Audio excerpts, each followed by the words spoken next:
Salut, salut, salut à vous, chers abonnés. Nous sommes accompagnés de l'homme de Dieu, le prophète, le grand prophète Sosten. Prophète Sosten, bonsoir. Bonsoir, monsieur le journaliste. Eh bien, prophète Sosten, nous sommes là pour vous poser quelques questions, pour en connaître plus sur votre ministère, sur votre appel et un peu aussi de vous. Vous comprenez un peu de votre vie sociale, matrimoniale et tout. Prophète Sosten, bienvenue à Jeunesse TV+. Bienvenue à vous, professeur Sosten.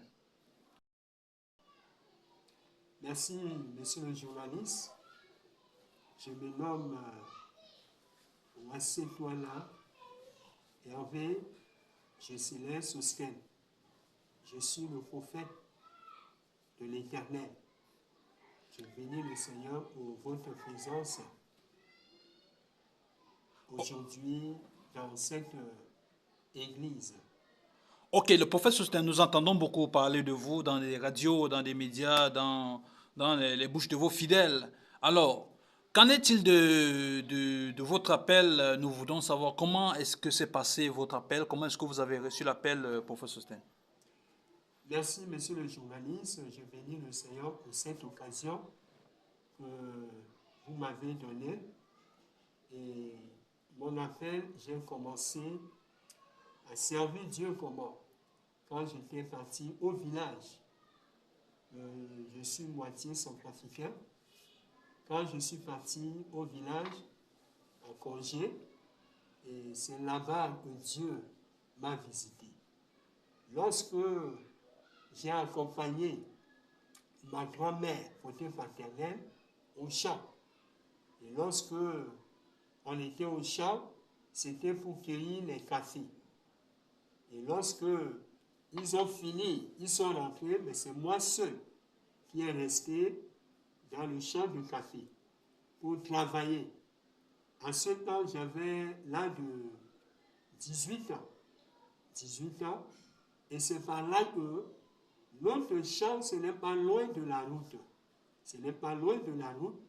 Et en ce temps, il y avait un caravane de l'évangélisation qu'un pasteur est en train de conduire certains brebis qui ont accepté Jésus-Christ comme Seigneur et Sauveur dans les eaux de baptême. Et c'est comme ça que, au village, quand les gens commençaient à accompagner les gens pour aller se baptiser, il y avait le chant, il y avait l'animation. Et cependant, j'étais dans le champ, j'écoutais les bruits. J'ai écouté les bruits, une voix me dit, sors et tu suis les gens. Suis cette caravane et une voix me dit, ne sors pas, reste dans le champ et tu finis ton travail. Et après, les gens sont partis. Il y avait un petit lot, petite rivière dans mon village, on appelle Molangué. Molangué. Et c'est là-bas qu'on partait baptiser les gens. Et c'était comme ça que c'était en 87. C'était en 87. Et c'était comme ça que une voix me dit, sors. Et j'ai insisté. Une voix me dit, ne sors pas. Mais la voix qui disait à l'intérieur, dans mon cœur, il me met la pression, sors, va entrer dans les eaux de baptême. Et c'était comme ça que j'ai obéi à cette voix et je suis sorti dans le village. Quand je suis sorti, j'ai pris seulement mes habits et j'ai suivi les gens qui étaient en caravane pour aller baptiser. Et c'était comme ça que je me suis retrouvé au lieu du baptême. Et cependant, le pasteur a baptisé tous les nouveaux baptisés. Et maintenant, il voulait rentrer, il voulait sortir de l'eau. Il voulait sortir de l'eau. Et lorsqu'il voulait sortir de l'eau, il a fait un appel. Il a dit, celui qui veut être baptisé, je suis encore dans l'eau, tu peux venir, je vais te baptiser. Et c'était comme ça. J'ai vu une voix me dire, descends dans l'eau, une voix me dit, descends pas. Et c'était comme ça qu'une voix qui est à l'intérieur de mon cœur me dit, descends dans l'eau. Et c'était comme ça que je suis descendu dans l'eau. Et c'est comme ça que je me suis baptisé. Et quand on m'a plongé dans les eaux de baptême, et la personne qui m'avait baptisé au village, il s'appelle Pasteur Charles. Pasteur Charles. C'est mon père qui m'a mis dans les eaux. Et c'était comme ça qu'il m'a baptisé. Mais quand il m'a baptisé, je suis sorti de l'eau. Quelque chose est ôté dans ma vie. Je me suis retrouvé que je n'ai plus de problèmes, je n'ai plus de difficultés. Donc, j'étais vraiment à l'aise et zélé pour servir Dieu. Et c'était comme ça que c'était à partir de 17 heures. Et ils sont continués, ils ont parti, ils m'ont dit, demain tu nous trouves dans notre village pour célébrer le culte ensemble avec toi. Et c'était comme ça que j'ai dormi dans la nuit. Et c'est pendant que je dormais dans la nuit, je voyais dans ma chambre une lumière est descendue sur moi. Et cette lumière descendue sur moi, je me suis rendu compte que ce n'était pas la même maison que j'étais dedans. C'était dans une autre maison. Et je dormais sur le lit superposé. Donc, dans le rêve, je voyais comment je dormais dans le lit superposé. Et la personne descend, la lumière est apparue devant moi et après la lumière est disparue. Mais je vois une personne est en train de sourire en venant vers moi. Mais je ne voyais pas sa tête.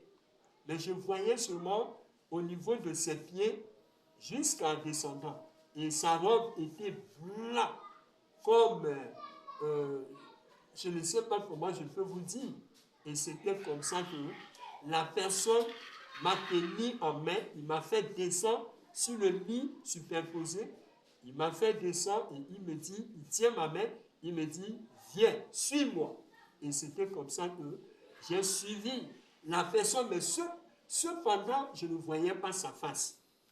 Et lorsque nous sommes arrivés maintenant dans une salle, c'est comme si c'était une salle de conférence.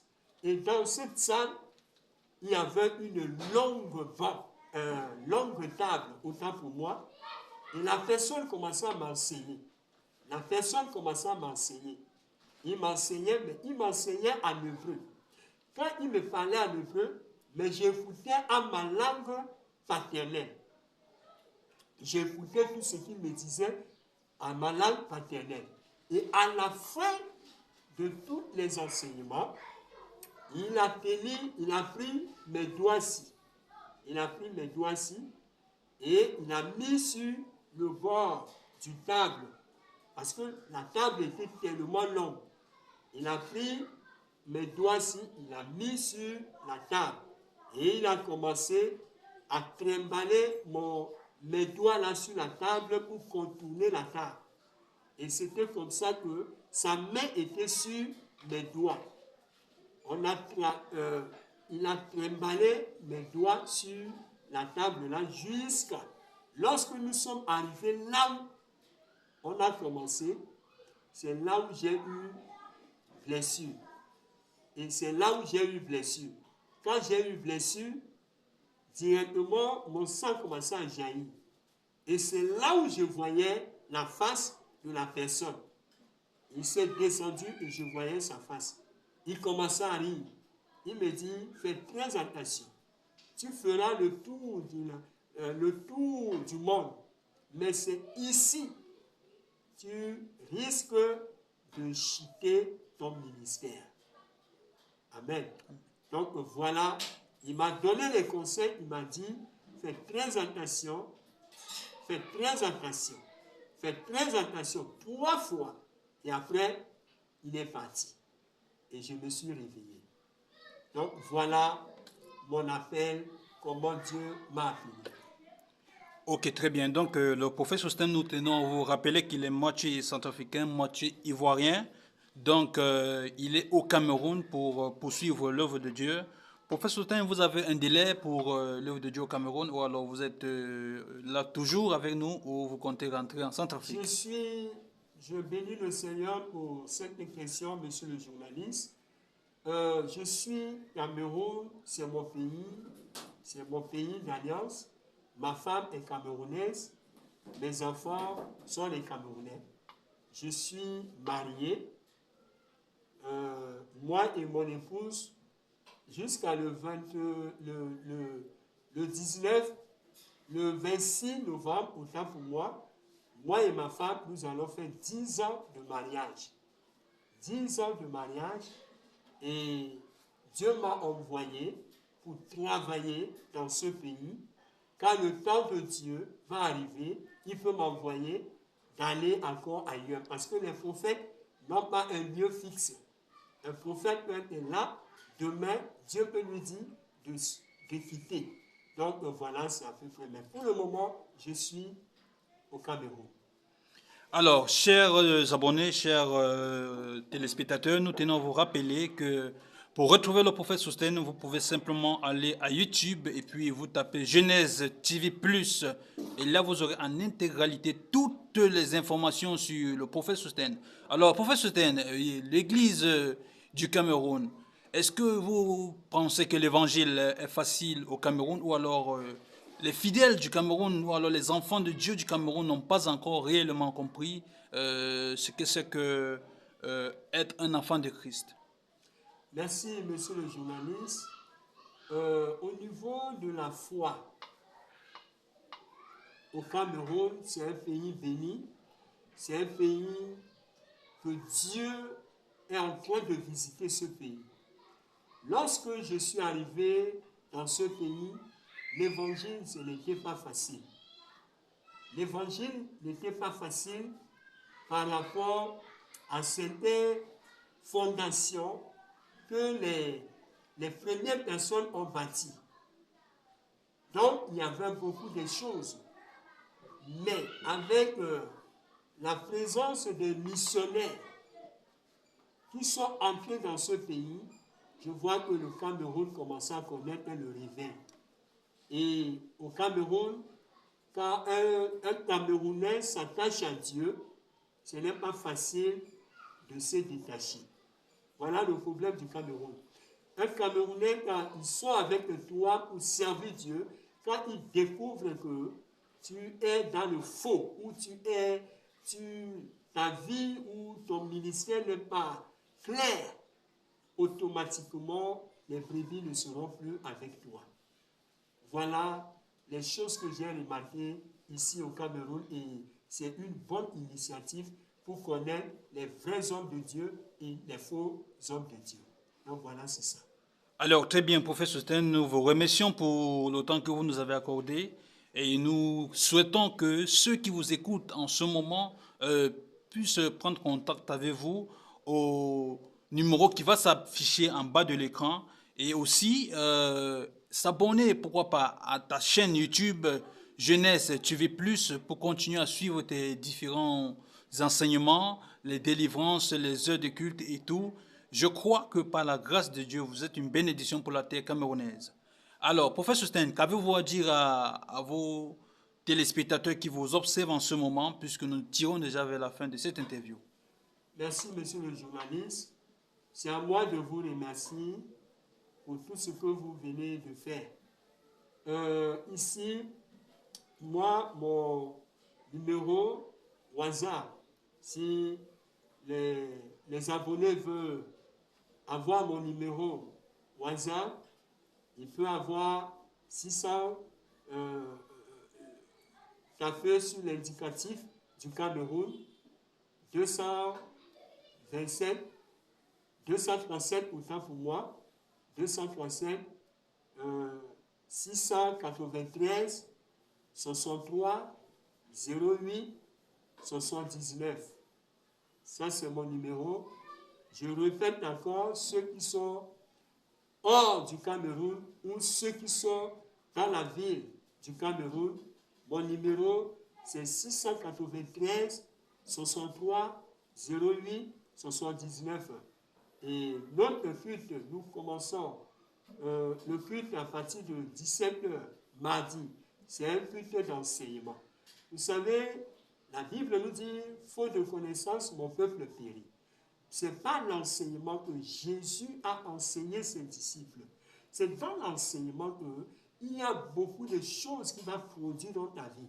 Parce que s'il n'y a pas d'enseignement, aujourd'hui, il y a des fausses doctrines qui se baladent aujourd'hui dans nos églises. Et si nous ne sommes pas enseignés si nous ne sommes pas enseignés, c'est un peu difficile de comprendre beaucoup de choses. Donc, voilà pourquoi je vous invite d'assister au culte de mardi. Culte de mardi de 17h à 20h30. Culte de vendredi, c'est un culte de délivrance prophétique. La Bible nous dit que Dieu a envoyé les prophètes, c'est pour établir et c'est pour rétablir quelqu'un dans sa position.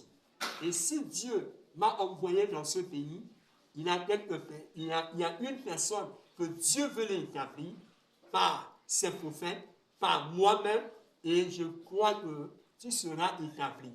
Tu seras établi dans tes commerces, tu seras établi dans tes fonctions, tu seras établi dans ton mariage, tu seras établi dans tout ce que tu fais. Mais ce que j'aimerais te dire, on reconnaît un maçon au pied du mur.